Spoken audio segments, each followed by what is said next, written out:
morning to one and all present here. I'm Tanya Singh from MBA General first year. On the behalf of MIT College of Management, I heartily welcome our honorable guest and speaker, Dr. Ravindra Utgikar, sir. Sir is the Vice President Corporate Strategy and Marketing at Praj Industries Limited. Praj is India's leading industrial biotechnology company, providing end-to-end technology solutions including design, engineering, and manufacturing of plant and equipment for the biofuels industry globally. Sir holds a doctorate in management in addition to his bachelor degree in electronics and telecommunication engineering, both from Pune University. His research thesis involves around renewable energy and international marketing strategies. He has successfully completed an executive program GAMPRO 2007 at Account Management Center at University of St. Gallen, Switzerland. He has undergone several senior management executive learning and development programs organized by leading institutions such as CCL, USA, ISB India. His professional background includes over 29 years of industry experience in product as well as project businesses in the international and domestic markets. He has an established track record in the sales, marketing, business development, and strategy domain with leading corporations in India and abroad. Sir is passionate about education and has long-standing association with several business schools in India and abroad. He has actively participated in several initiatives to further the causes of industry and forums such as CII, Indo-American Chamber of Commerce, etc. We would like to felicitate and greet Sir with a virtual memento and big round of applause. Can we have a memento, please?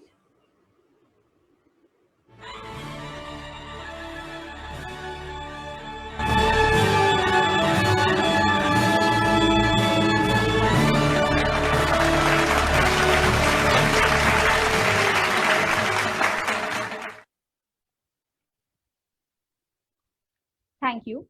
Now, I would request Sir to share his experience insight regarding his views about global trends in international marketing in post-COVID era. Over to you, Sir.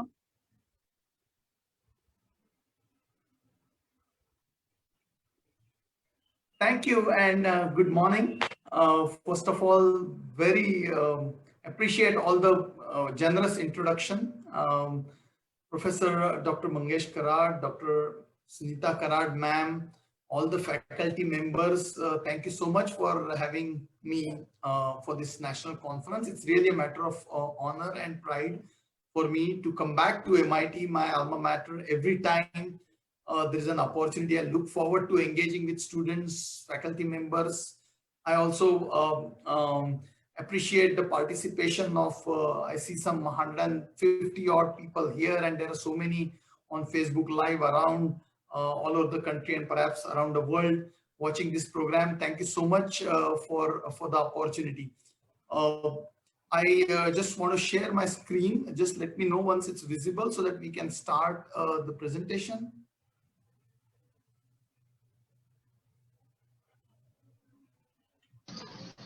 It is visible, sir. It's okay. So once again, the conference topic is very contemporary, and I think the topic that was suggested to me about global trends in international marketing post-COVID era also holds a lot of relevance because we are indeed living in very, very challenging times. Although we are talking post-COVID era, we are not out of the woods yet.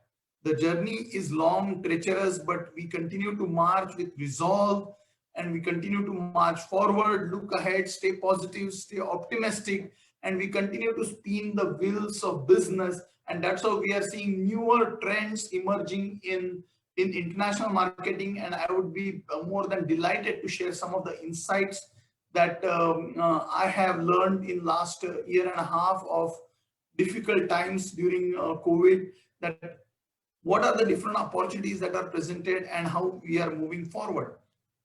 The way I have structured my talk is I'm going to talk a little bit about my company, Praj Industries. I'm grateful to the management of Praj for the opportunity that they gave me to address this forum.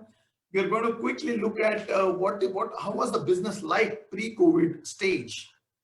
Then what actually happened during the COVID phase for the businesses, what impact they felt, how the businesses responded to this pandemic crisis, what are the different strategies that they are adopting or they should be adopting to move forward in this, what we call as a VUCA environment. Then what are the different sectors that actually present great opportunity at this point in time. We're going to look at some of these sectors. We are also going to look at what is the way businesses are looking at the future over a short term, that's around 12 months, and also about 36 months. And we'll quickly recap the whole story. So that's how I have structured my presentation in about 45 odd minutes. And I would appreciate an opportunity for an interactive question and answer session.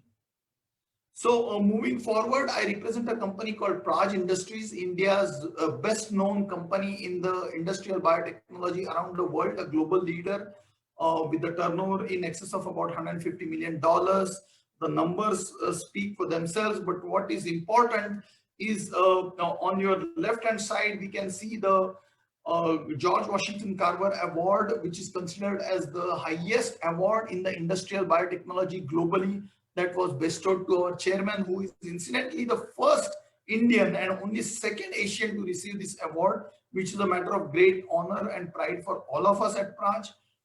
On the right hand side of your screen, you can see the company is known to be the best place to work in the advanced bioeconomy for the year 2020 and rated second and third hottest company in the advanced bioeconomy in the global list of companies. No Indian company has ever been able to achieve this kind of accolades, global accolades, and we feel very proud of what we are doing. The way we are organized our businesses is we have flagship business called bioenergy business. Then we have engineering businesses, which are in terms of manufacturing of delivery equipment, critical process equipment for oil and gas industry. And what is more important is zero liquid discharge solutions for the water and wastewater industry. Besides that, we have a division called High Purity, which services healthcare and pharmaceutical businesses. And all this is built on the backbone of R&D, which is something which is first of its kind in the private sector. Our whole value chain is end-to-end, meaning from concept to commissioning and care for life. So the whole philosophy is about design and development and its deployment. So R&D to D&D is what we call research and design from development to deployment. So we have all the offerings across the value chain around the world, and we can boast of a lot of high profile murky brands around the world to be in our customer fold. So very proud of work that we are doing in terms of enabling the energy, environment, economy, and society for achieving $5 trillion economy goal that has been set by the government of India by 2025. So that was about our company. Moving on. So what was going on pre-COVID era? So we were already regarded as the fastest growing economy, clearly a role model for the developing world. Thanks to ongoing reforms and changes, ease of doing business ranking was going up. So was innovation index around the world amongst global companies. A development plank and a steady government, not a fractured mandate, meant that we had major fiscal reforms which were meant to improve our GDP and our efficiency. And then, you know, we have clearly some of the very flagship programs in terms of Digital India, in terms of doubling farmers' income, in terms of energy self-reliance, Atmanirbhar Bharat. So there were so many things that were talked about clearly on a steady good GDP wicket, vibrant stock market, stable currency. So everything was going right, almost right in the pre-COVID era. If we look at the world was also, cruising along at a 3% GDP growth on the overall world economy. The supply chains were global. Clearly, China had established itself as a factory of the world. India was getting named as the services or the services capital of the world, with a lot of high-end engineering technology services. At the same time, call centers and some of the other service aspects were coming out from India, thanks to the advances in information technology, computers, and software development. US was clearly identified as the largest foreign direct investment source for the investments around the world. And then we also had some dampeners in terms of in US and China trade wars, which had set the world economy a little bit reeling. We also had some geopolitical upheavals in terms of Brexit. We also had concerns over climate change because irrespective of what was committed at the Paris summit, we still had a lot of economies not honoring that commitment, and environment continued to become a big concern. So that's what the pre-COVID phase was. And then suddenly we had COVID. And what did that mean? That meant for the businesses that a complete stalling of their activities. Typically in March and April and May last year, the beginning end of March last year, we had at least for 2 months a stringent lockdown, complete grilling hard to the manufacturing. Global supply chains were really stalled. We had a lot of labor immigration issues within country, laborers migrating to their home places, which means there were shortage of source and destination in terms of labor requirement. We had big challenge in terms of cash flows as the economy came to halt. The cash wasn't in circulation. Cash flows are of course the bloodline and lifeline of any businesses. So that especially hurt the medium, small, micro enterprises sector a lot. And clearly we saw that there was no light almost at the end of the tunnel. We had a panic situation. The industry did not know when there would be a light of the tunnel. So it was almost like in a tailspin. We clearly saw from the numbers that GDP contracted. It dipped below zero. Although in last couple of quarters or the second half of the year we recovered. So, but still there will be a contraction in the economy growth for the last year. Our exports declined because clearly the supply chain, global supply chains weren't operational. So we had a big challenge in terms of drop in exports. There was severe financial stress in terms of cash management, in terms of payables, and that actually meant a survival issue for many, many companies. Not just small but big companies, but especially for small enterprises. And clearly demand supply mismatch meant there was a lot of spike in some commodity and raw material, which meant that it hurt the competitiveness of the business. So that's how the COVID really caught us on a wrong foot and off guard. So if we look at that, what COVID did, and now today take a dipstick of what is the microeconomic environment looks like. We still, like I mentioned, we aren't out of the woods yet. The dark tunnel hasn't ended yet. There are serious concerns over resurgence of COVID, and which is what we are right now battling. The economic recovery is still very much a work in progress. Although there are a lot of stimulus packages announced, there are several economies, particularly in the developed world like Australia, New Zealand, Israel, and some of the European economies, America, opening up a post-COVID era. There is still a global recovery of the economy taking place. So we can't say that we are really back at pre-COVID levels yet. Clearly, the focus right now is in strengthening the public health system infrastructure, whether it is hospital, whether it is pharmaceutical industry, health wellness industry, beefing the infrastructure, the talent pool, availability of healthcare professionals, and so on. So the priority is right now on public health system building. Fiscal reforms still did not show the kind of results that they want. So the businesses were still reeling because as the businesses showed signs of recovery, we had this huge air pocket by way of COVID. So businesses continue to reel because of reforms, stabilization, post-reforms, and then this air pocket because of the COVID. Clearly, we read in everyday newspapers, life versus livelihood issue is on the front page and it's on the table, whether we should stringently impose the lockdown and completely, that would completely stop the livelihood opportunities for many, many people who have meager savings, particularly at the bottom of the society, or we should save lives. So there is a big challenge right now going on and there are no winners here. We have to find a golden mean, and where that golden mean lies is only a progressive elaboration. So we'll have to figure out how it pans out. Again, the impacts of geotactical shifts are still not known in terms of what happens between the Brexit and the Indian businesses with UK or Indian businesses with Europe. The trade wars after the change in regime in the US still continues between China and US. Some tensions in North, South Korea continue to be there. Middle East continues to be flared up. There are some tensions in the oil lobby between oil producing nations and GCC countries still going on. So there are still tectonic geopolitical shifts going on, and we really do not know how it's going to pan out. Concerns over global terror and environment are something which is shared by everyone around under the sun. So they continue to be there because finally environment or the mother earth is a lifeline for everybody. So that's also a big thing.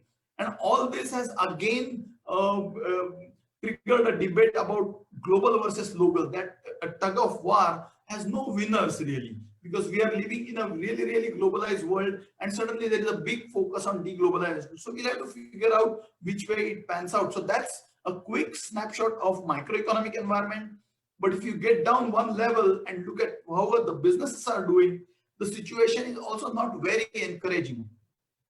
Because of the drop in demand, because of the COVID, clearly there is a demand supply mismatch of equations that has made the competition even fiercer. And that meant that there are many more people running after the same pie, and especially multinational companies with their big fat pockets and strong technology muscle and innovation muscle are giving Indian companies run for money irrespective of the sector. Product life cycles are crashing. The product differentiators are dying, which means that the me too products or imitation products are fast coming into the market. Unlike an era where an ambassador or a Fiat car would have decades of run, today's cars hardly have life cycles that go beyond a couple of years. There are new models introduced by everybody, different segments are being formed. So that's a good indication that product life cycles are clashing. And our mobile phones or electronic gadgets is yet another example of how we are experiencing product life cycle crashing. The customer are becoming more and more knowledgeable because of the deeper penetration of internet.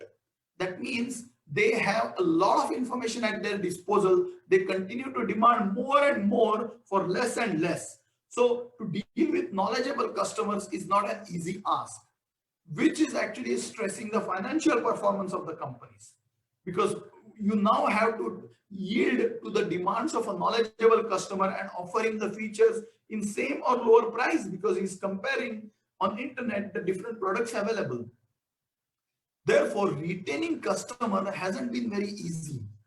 So the customer retention, customer ring fencing is a big ask. Suddenly, because of the movement restrictions and the global trade wars, there is big focus on the domestic market. And fortunately for India, we have a huge domestic market. So how we can leverage our huge economy is a big topic of discussion within industries. And unlike some smaller countries, we are fortunate that we have a lot of requirement of domestic consumption, which can actually has a potential to see our country through this crisis. As we spoke already, the priority has gone to healthcare and pharma as far as businesses are concerned.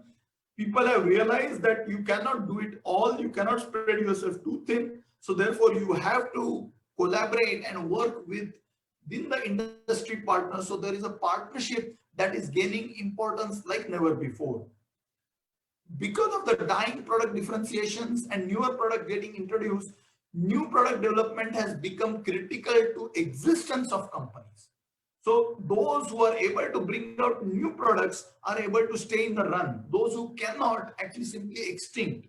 And we clearly see, for example, a shift from a pure play internal combustion engines gradually to electric or hybrid vehicles, and then to electric vehicles happening. So every automobile company, as an example, is taking up plans to make hybrid vehicles that can work on gasoline or internal combustion fuels based on internal combustion, and also on electric mobility. So there is a big focus on new product development that we are seeing.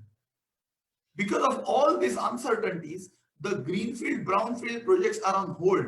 Nobody is putting dollars on the table for expanding their business. Such is the business environment right now. So after having taken stock of how we were doing pre-COVID, what actually impact COVID has on businesses, what is today's microeconomic and a business environment that exists, we have now enough and more background at this point to actually get to the topic of what are the marketing strategies in a post-COVID era. So clearly the global trends that are emerging and our marketing strategies have to be based on those global trends.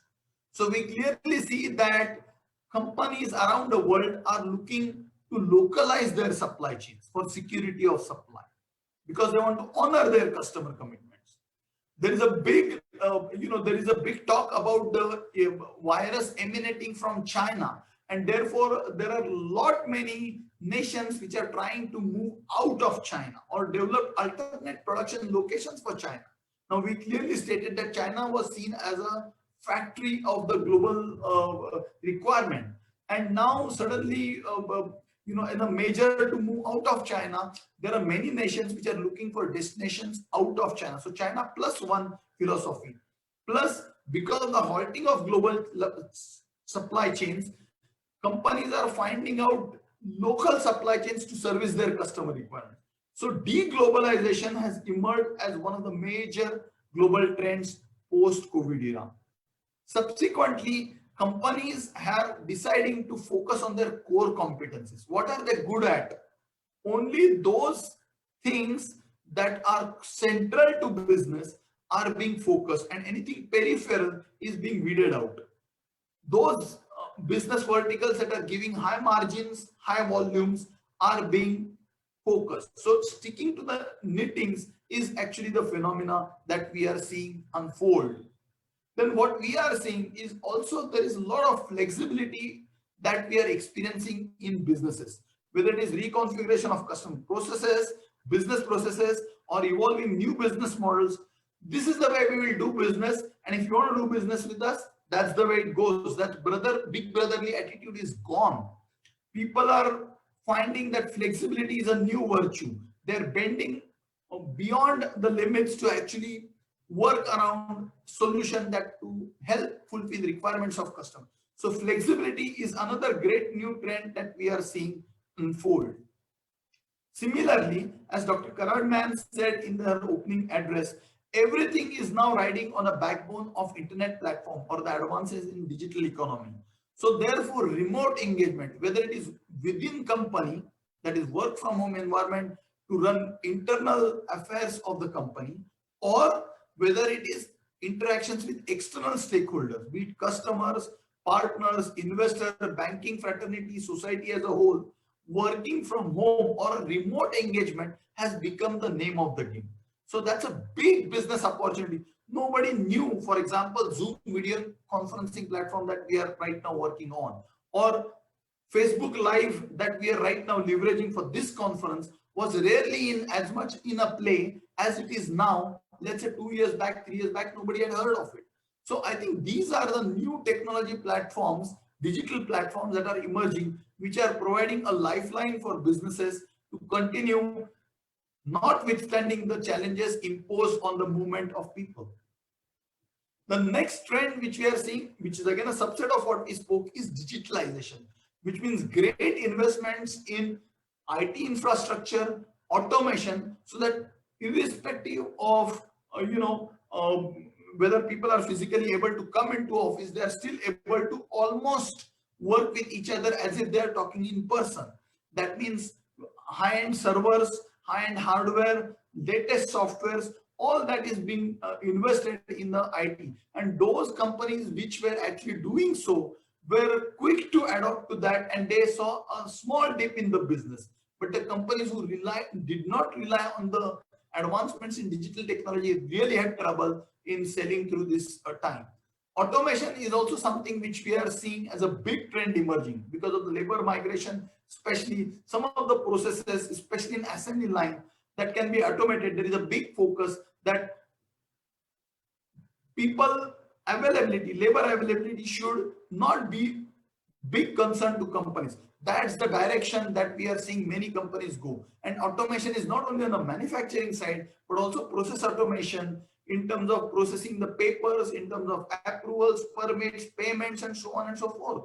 So all this digitalization is taking the entire business processes or entire business jargon or business world is undergoing how we can utilize the advancements in digital technology to create efficiencies in these challenging times. Another trend we are seeing is that of a consolidation. We already stated that companies are doing away with less profitable businesses. Companies that ran out of cash are going bankrupt. Companies that are finding difficult to service their debts or difficult to find finances to keep their show running have to sell off their assets.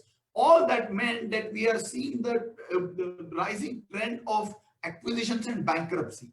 So that is something which we are seeing and which we'll continue to see going on and on. And that goes back to the Darwin's theory. It's almost coming to the survival of the fittest. And he said that not the strongest, but the most agile and adaptable species will survive. And that's exactly what we are witnessing now. Those who are able to quickly adapt to the digital environment, the new normal, rejig their processes, find a new sweet spot with their customers, are able to sustain. Those who were rigid, who did not believe in technology investment, are really found wanting, and they have to unfortunately exit the business.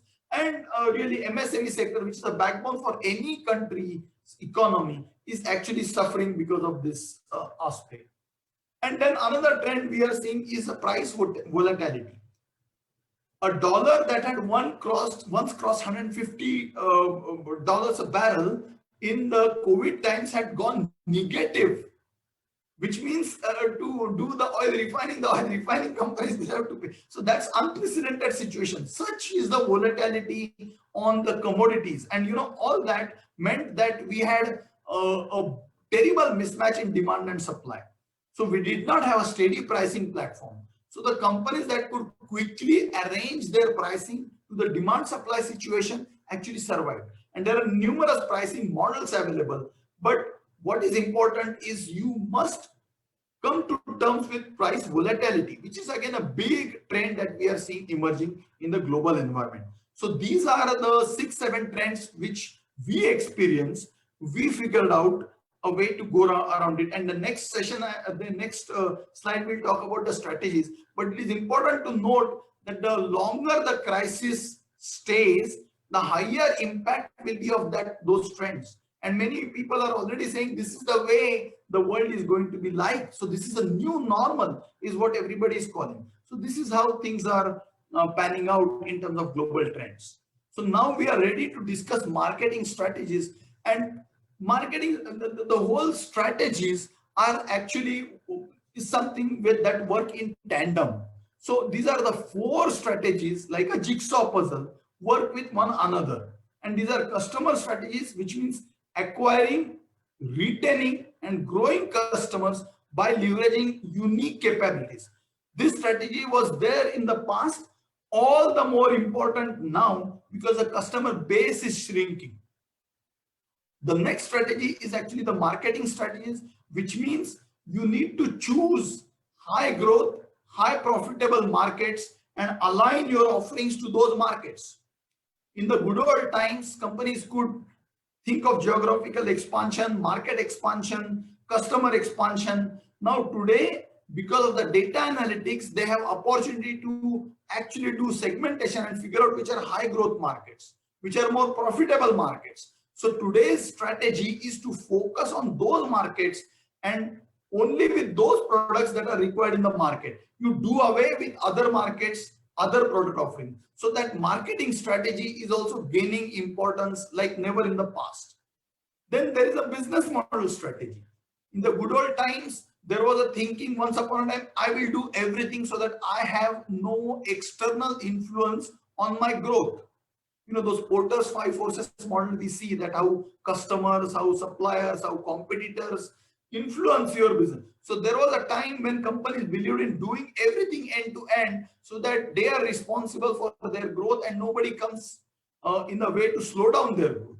But today in these times, the companies are revisiting their business model strategies, and they're optimally configuring their value chain from research and development to engineering, design, procurement, manufacturing, logistics, servicing customer, life cycle management. So pre-sales, sales, and post-sales, they are trying to devise with the partners and collaborators. Can we outsource technology if it's not our core competence? Can we buy some technology? Can we actually use the external platforms for procurement where people are able to help us get effective procurement? So some of these things to create win-win proposition is a great way to move forward. And lastly, we spoke about pricing. You have to have pricing, devising your customers, competitors, and yet protecting companies' profitability. When everything was going good, the businesses were talking about investing in the businesses which are low margin businesses with the hope that they will incubate and they will grow. Today, sticking to the meetings, which means sticking to those businesses which give you margin, which give you volume growth, and which keep the cash flow going, are the businesses that people are looking after. So our pricing, most importantly, must protect our profitability. These are the four trends, and we are going to look at it a little bit in depth now. So clearly, you need to go back and assess your customer mix. Who are your profitable customers? Who are your tomorrow's customers? Who are also mitigating the COVID risk and staying afloat? So you need to prioritize them. And then major accounts from the ABC analysis, you need to focus. Okay, how are they doing their businesses now? Do they continue to exist in all segments? Do they continue to exist in all markets? Or how they have rejigged their portfolio? Based on that assessment, you need to develop a deeper understanding of how your customers are behaving under that new normal. And based on that understanding, you need to go back to your drawing board and recalibrate your offerings, whether it is product offering, service offering, or entire business processes. Customer centricity has gained importance like never before. And I read that there are some sessions coming on customer centricity, which will be a great treat for everyone attending this conference. So I think recalibrating offerings to align with customer requirements is a way to move forward. And clearly, therefore, going to drawing board also means recalibrating, revisiting, or refining your value proposition to meet the expectations of customers which have also undergone the change. So one shirt doesn't fit all. So we need to figure out different strategies for different accounts. And therefore, customer strategy has become exceedingly important. The next strategy we spoke about is marketing strategy. I think Karad ma'am in her opening address set a wonderful context as to how everybody is leveraging digital platforms and digital marketing platforms, social media platforms, how they are leveraging the advancement to build a brand. And that's how the digital strategy has come to the fore. And all of us know of numerous avenues, internet, social media marketing, and overall advancements in digital technologies have opened up. And those are increasingly leveraged. Traditional sales force is undergoing the whole process to do away with the age-old way of selling, and they are understanding that we need to work in a remote environment, how we can reskill ourselves, how we can hold dialogue on the video conferencing platform, telepresence platform, and without actually meeting customer, how we can still give him the same comfort, same confidence as if we are meeting in person. So all that aspect is going on. The whole process from inquiry, pipeline management, we call it, from interest to inquiry to bids to pitch to negotiations, finalization, sending it to the delivery organization for conversion into product, and then actually finally delivery and realizing your money. The entire sales process is now being automated, so that what happens at the inquiry stage or interest stage, the whole entire pipeline or the entire value chain is able to realign and get ready themselves for that to embrace that prospect or embrace that opportunity. This is giving handsome dividends so that no ball drops between the chairs, and we are able to give justice to the entire sales process or any prospects that are coming on our way. Then some of the distant locations where you are not able to reach through internet, or where culturally it is difficult to cut the deals using the digital platform. People are even leveraging platforms to leveraging partnerships to see how the outsourcing of sales can be done. And I understand that when we are talking about the marketing, we are talking to B2B context as well as B2C context.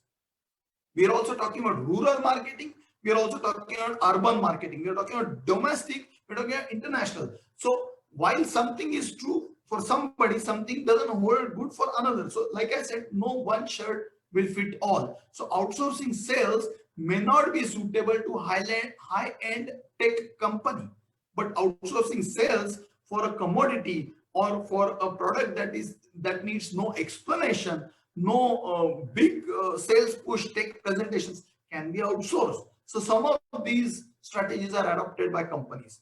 And like I said, your ABC analysis clearly reveals your best customers for today and also tomorrow. So you keep focusing on them. So selecting and prioritizing markets is very successful to the marketing campaign and marketing strategy. We go forward and then we talk about business model strategy. Now in pre-COVID times, every company would make annual business, or rather they make a long range plan, 3-year plan, 5-year plan.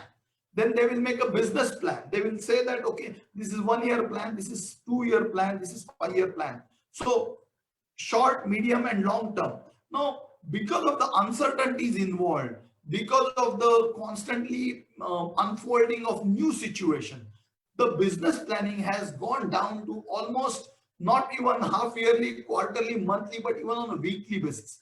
I have known several companies who keep tracking their order book, pipeline, delivery status, project execution, operations and maintenance, money going out, money coming in, almost on a weekly basis. So the whole business planning has undergone a great change. Because nobody is investing new greenfield product development or new greenfield brownfield projects, everybody is trying to see how they can add value by having a service as a great revenue stream to augment their offerings portfolio. So service has emerged as a new growth frontier for many businesses. It is remote engineering services, it is remote design services, it is remote advisory services, and so on. There are so many avenues that can be done using the internet platform. There are many customers who are able to commission plants. There are people who are able to operate plants, monitor plants, anticipate the breakdowns. So there is a whole lot of thing using internet platform. The service platform has become a winner, as we can see. We spoke about digital advancement. We also talked about insourcing or outsourcing. We also spoke about less profitable elements. So like I said, if your value chain was end to end, you took a deep stock and realized where your core competency lies. That core competency you focused, and whatever value eroders were there, you weeded out and outsourced them to someone else. Like in a simple phenomenon, the restaurants tagged on Zomato and Swiggy kind of applications to deliver their products. Many restaurants, pop and mom stores were faring around to deliver their own products, but they also found that there is an appetite on these big platforms like Swiggy and Zomato to even take the deliveries from the smallest player. So clearly the businesses figured out where is their core competency. If their core competency is in manufacturing, they let the manufacturing be their main investment and priority, and the other aspects they try to outsource. So I think weeding out less profitable elements in the portfolio gave them a cost control, it protected their bottom lines, and also saved any heartaches or heartbreaks because of the lapses.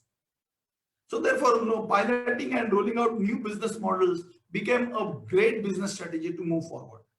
And last but not the least, we spoke about pricing. There are numerous ways companies price the product. Some do cost plus, some demand premium on the technology, some go by account, some go by volume, some go by market, somebody goes by competition offering, a notch higher, a notch lower, numerous ways.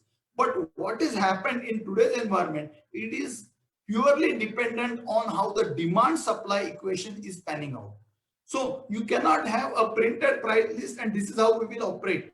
You got to visit them time to time, depending on how different parameters of the market are moving. Supposing exports started picking up and export markets were highly profitable markets, then you would shift your focus to more profitable markets by moving some of the domestic supplies to export.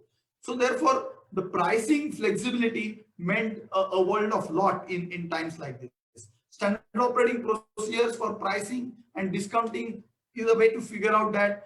Competition, of course, you have to keep in mind all the time.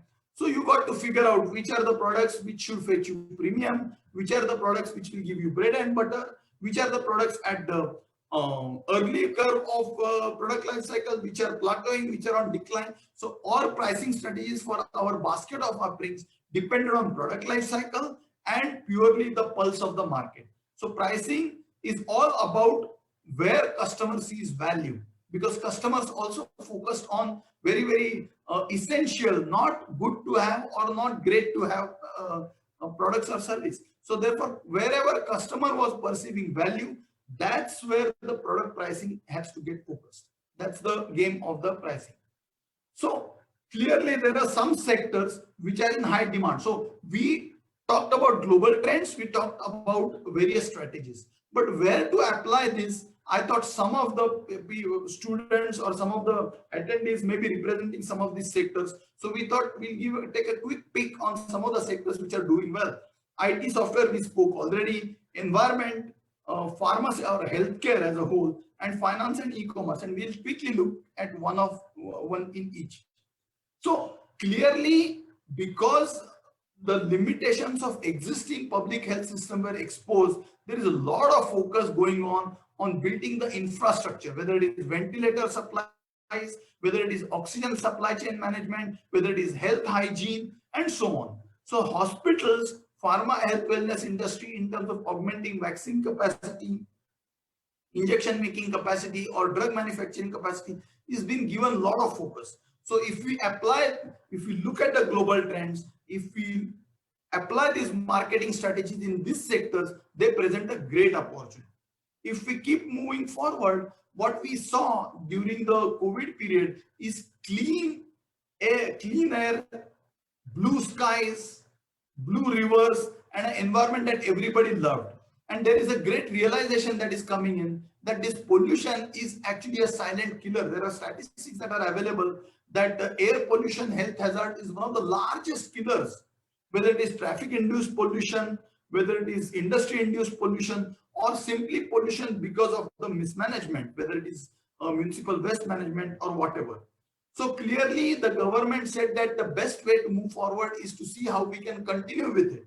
So there are strict environment norms that are being imposed, and those norms are coming in play in terms of wastewater disposal, sewage disposal, effluent disposal, especially from industries, and those industries have a fantastic opportunity.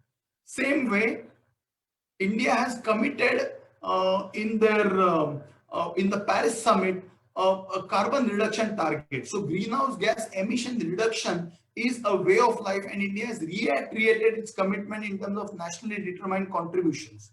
In fact, the COP26 climate change summit is coming up in Glasgow, and there is a campaign that is called Race to Zero. So that campaign India is contemplating on joining, which means that every business will have to look for ways and means to minimize their carbon emissions, minimize the greenhouse gas emissions, which is not only good for the environment, but good for the human beings, their health, and society as a whole. Because otherwise the evils of climate change, untimely rains, harsh monsoons, and extreme winters is a way of life. We've seen that. So the environment related businesses, it was a shot in arm, and they are discovering that there is a great opportunity, and the government is stepping up measures to enable those opportunities. And then there is digitalization. I think we spoke almost everything about it, but clearly because of the restrictions, everybody is compelled to look into it. So anyone selling great hardware, great platforms in terms of software or application development is able to find customers sitting in his own place.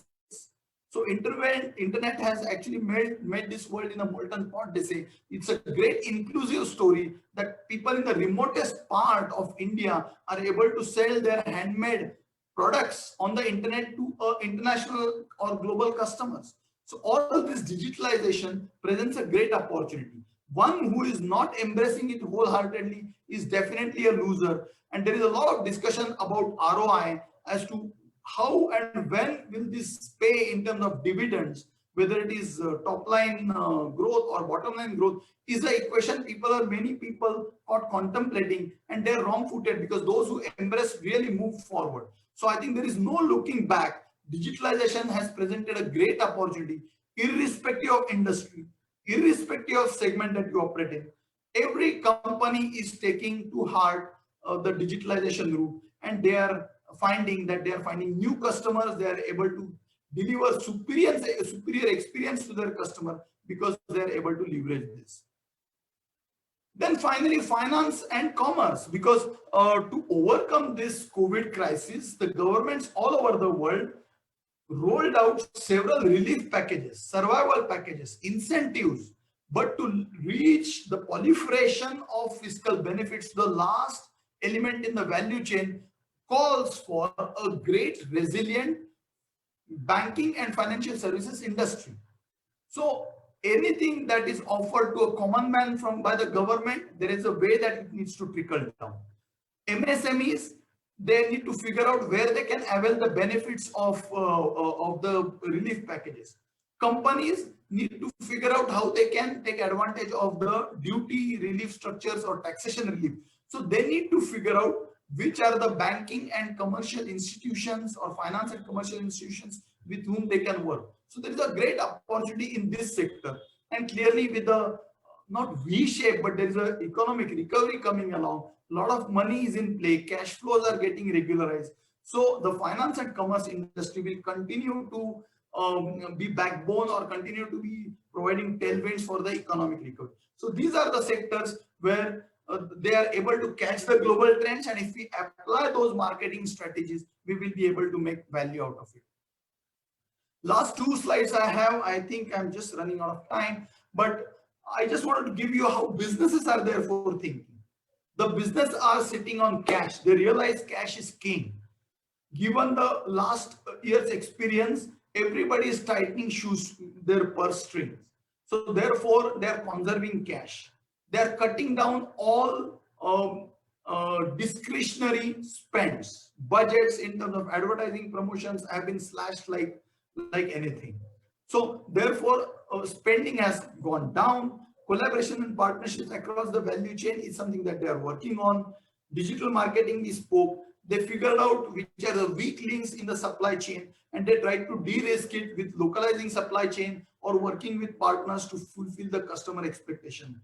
Critical assessment of the workforce, optimizing reskilling. I think there's an HR conference going on, and I'm sure some people who are experts in HR will throw insights, but unlearning and learning, reskilling has become a norm and way of life. And that's how many companies are finding that they can redeploy their resources in a different role, in a different environment at this point in time and create value for the organization. This all calls for a good process review, eliminating redundancies, duplications, wherever we are able to save costs, time, do away with inefficiencies, duplication. That's all adding to the bottom line performance of the company. That's how they are trying to move forward. And the next thing is on the medium term, that is 36 minutes. So the critical review of the business model. What we are seeing here is a business model delivery. You got to figure out the value creators for your company. You got to figure out what captures the value from your processes, and you got to figure out how you deliver the value. So that product, market, customer mix has to be optimally fine-tuned so that you create a profitable business model which is sustainable. So I think that's where the companies are focusing, how we capture value, how we create value, and how we deliver value to our customers. That is very, very important. And that's why they are going back to drawing board. And all these tools like innovation, digital technology advancement, some of the incentives and policy shifts that the government is doing, and some of the global trends like China 1+1 policy, or keeping eye on the new risk coming in terms of resurgence of pandemic, they are able to pay attention, and they are able to figure out that we can ride this tide if we pull all strings together. So importance is laid to sustainable practices and using sustainable resources. Customer has gained importance like never before. So doing everything, keeping customer in the center is a way of life. And that is being seen as a top value that the companies are advocating. They're spending extra dollars to orient their workforce to work in this customer centric mode. And therefore, the market intelligence in terms of international monetary funds, in terms of World Bank forecast, in terms of forecasts given by the Niti Aayog, or even the private consultants like Boston Consulting, McKinsey, all that data points are put on the table, they are triangulated, they are processed, and then you derive insights from this. Based on that insights, we are able to figure out the way forward. So I think it is a stage where businesses are also looking at this, monitoring the environment very closely. So that brings me to the last slide. So to just quickly recap, pre-COVID, we were all cruising. Clearly, because of COVID, we were all wrong-footed. We were found wanting on many counts. It created a lot of value erosion for everyone. There won't be any company that has not faced profitability or revenue loss, or the product loss, or a manpower loss, or loss of man hours, and so on and so forth. So because of the several measures announced by government, because of the strides in the medicine and healthcare industry, we are trying to cloud back, and there is not V-shape, but let's say recovery is on unfold, but it is throwing up a very competitive microeconomic and business environment. We must take great cognizance of new global trends that are emerging. All the strategies that we spoke about cannot work in isolation. They have to work hand in hand, go together. That is something that can create businesses for the companies or opportunity for company. And clearly we have to keep one eye that we cannot go back and start talking post-COVID era yet, but we need to definitely keep our optimism and hopes high. And that's how we will be able to overcome this crisis. Thank you very much, everyone, for being very patient, attentive. I hope it was value added to you all. And I once again thank Dr. Chavan, Dr. Goe, and all the organizers of conference who have taken extraordinary efforts to collect cream de la industry, to put various streams of experts together. And this conference is a great opportunity for anyone to listen to different perspective, take some insights, and draw their own path. I'll be more than happy to answer any questions that you may have. Thanks once again for your patient listening, and I hand it back to the moderator or a coordinator. Yes, sir. Thank you so much, sir. That was truly a very knowledgeable session regarding global trends for international marketing in post-COVID era. And I'm sure a lot of our students are highly motivated with the concept that you have actually come up with, sir. Now the floor is open for questions. Students can ask questions. Yeah, Shubhada, you can ask a question.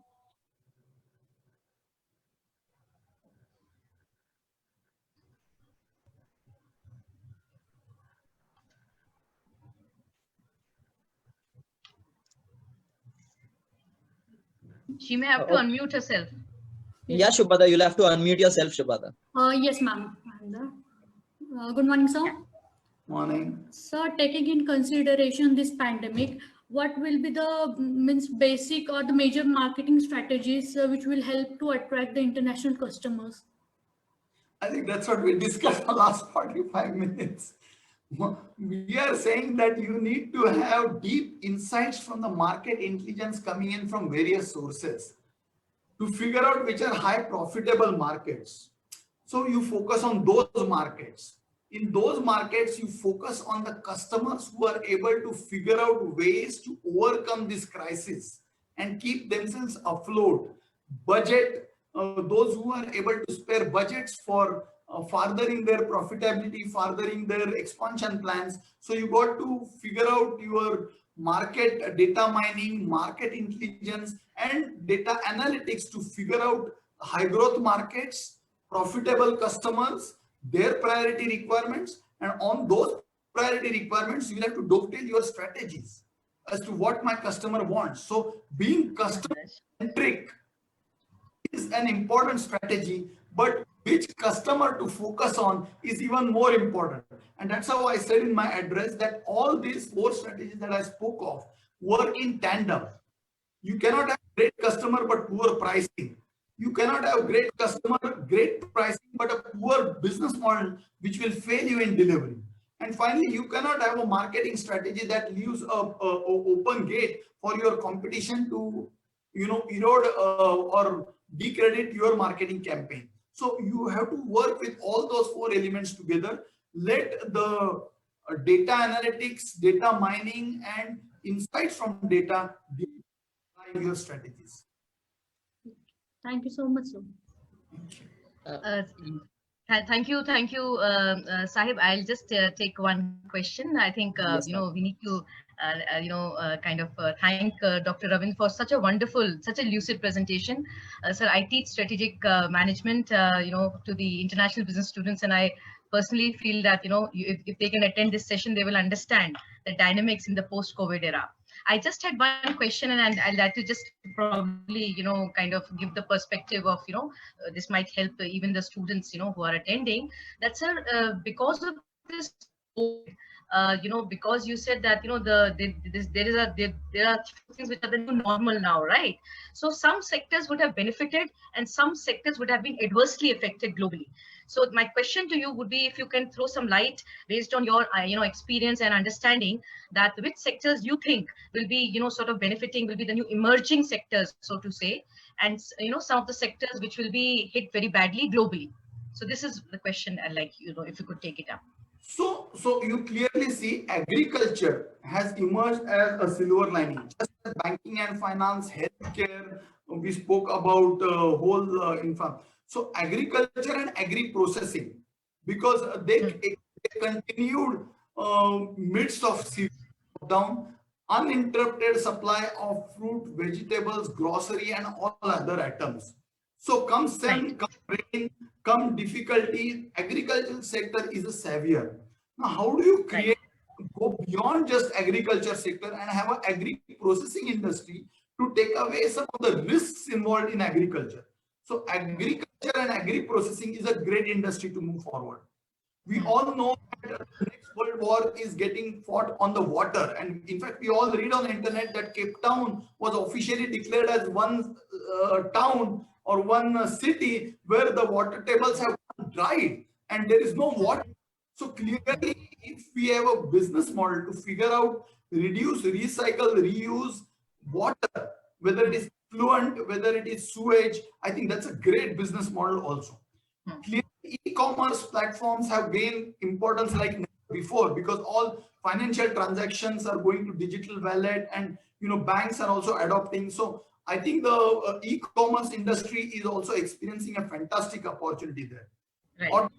Of workforce, logistics, because as people are trying to figure out new locations for manufacturing, as people are able to find new localized supply chain partners, I think some of the logistic companies have a great opportunity to position themselves as a great contender for that. China Plus One strategy is a great reminder for developing companies that they can also be a manufacturing, not hub, but manufacturing center for the global.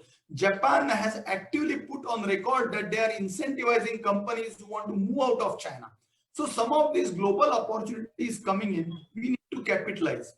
And again, the healthcare infrastructure need to be built up. So that means that people in the infra space have to actually work hard. And in a country like India, where the pace of infrastructure development cannot slow down, because people do not have, if there are hospitals, they are not in rural areas. So unless you construct, for example, road, air connectivity, that's a great. So I think if you ask me, there are opportunities coming everywhere. I just listed down IT, agriculture, environment, some of the industries like banking, financial services are those, and then obviously food, because these industries will be there perpetually.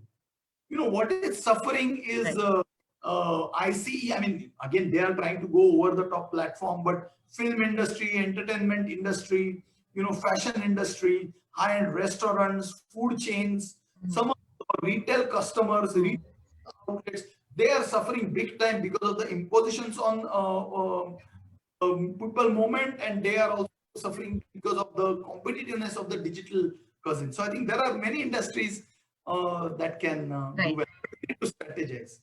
Right. Yeah. Right. Thank you so much. Thank you so much for a very lucid answer. Over to you, Sahib. Yeah. Yes, thank you so much, sir. So I'll start.